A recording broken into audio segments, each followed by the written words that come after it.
ఇక్కడిప్పుడు నోవెటెల్ hotel ఉంది. కానీ ఇది కట్టడానికి ముందు ఇక్కడ ఏముండేదో తెలుసా? ప్రముఖ రచయిత, తాత్వికవేత్త గుడిపాటి వెంకటాచలం గారు ఇక్కడే ఉండేవారు. వాళ్ళ అమ్మాయి సౌరిషమ్మ ఓపికన్నంత వరకు రోజు ఇక్కడికి వచ్చి సముద్రాన్ని చూస్తూ కాసేపు కూర్చునేవారు. ఈ ఇంటిని చూడాలంటే శృతిలయలు సినిమా మొదట్లో కనిపిస్తుంది.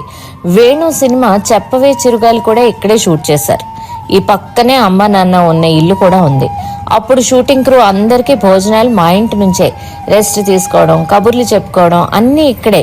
షూటింగ్ గ్యాప్ లో అన్నపూర్ణ గారు, రఘుబాబు గారు అబ్బాయి వేణు, రఘుబాబు గారు గిరిబాబు గారు అబ్బాయి వేణు, డైరెక్టర్లు, టీం అంతా మా ఇంట్లోనే ఉండేవారు. ఇది ఒకప్పుడు రైటర్ ద్వివేదుల విశాలాక్షి గారి ఇల్లు. తర్వాత దీన్ని కాలిఫోర్నియా యూనివర్సిటీ ప్రొఫెసర్ కృష్ణ గారు కొనుక్కున్నారు. వాళ్ళ అబ్బాయి కృష్ణ మాకు ఫ్యామిలీ ఫ్రెండ్స్. దీంతో మేము ఇక్కడ ఉండేవాళ్ళం. ఇప్పుడు ఇల్లు ఎవరికో అమ్మేశారు.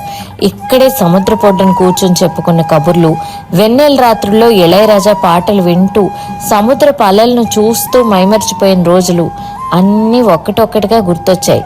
ఎన్నో సరదా సాయంత్రాలు ఇక్కడ. నాకైతే చాలా జ్ఞాపకాలు. ఇలా పాడుపడిపోయిన ఇంటిని డాక్యుమెంట్ చేయాలని ఎప్పుడూ అనిపించలేదు. కానీ ఇది కూడా చేయకపోతే ఈ ఇల్లు కూడా చరిత్రలో కలిసిపోతుందేమో అని చేశాను. అప్పుడు ఈ ఇంటికి పేరు సాగరిక. మా ఫ్రెండ్ కవిత ప్రోద్బలంతో షూట్ చేశాను. అప్పుడు చాలా నిర్మానుష్యంగా ఉండేది. ఇది మాకు ఒక ప్రైవేట్ బీచ్ లా ఉండేది. ఇప్పుడు రోడ్ సైడ్ ఫుడ్, బళ్ళు, జనంతో స్వరూపమే మారిపోయింది.